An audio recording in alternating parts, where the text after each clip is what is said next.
All right. You'll be there. Business, politics, they do go hand in hand, as we've already seen throughout this show. Adam Swift now with more on that in his payout segment. Adam? All right, thanks, guys. Last year's race to crown the king of pay-per-view television came down to the wire in a tight battle between the UFC and HBO boxing, with WWE bringing up the rear. The UFC took home the crown for the second straight year, despite two monster HBO boxing events, by posting 8 of the top 15 pay-per-view numbers of the year. To the midway point of 2008, the UFC has built a substantial lead in this year's battle with HBO, but the race appears to be shaping up for another photo finish.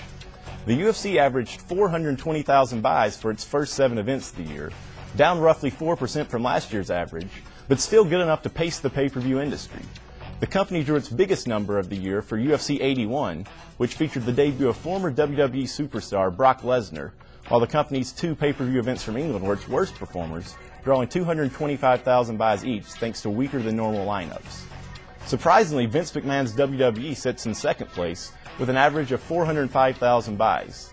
The company has rebounded from several years of decline on pay-per-view to post a 9% increase over last year at this point, on the strength of WrestleMania 24, which drew more than 1 million buys in March. However, with its perennial powerhouse in the books, WWE should fade from the race down the stretch.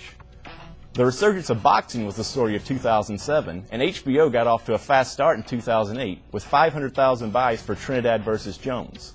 But the retirement of Floyd Mayweather, whose fights with Oscar De La Hoya and Ricky Hatton drew 2.4 million and 850,000 buys respectively last year, has left the company trailing by a substantial margin in the race for pay-per-view supremacy.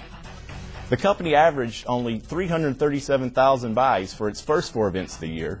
However, a strong slate of events for the rest of the year, including a December showdown between De La Hoya and Manny Pacquiao, gives HBO a chance to mount a late challenge to the UFC.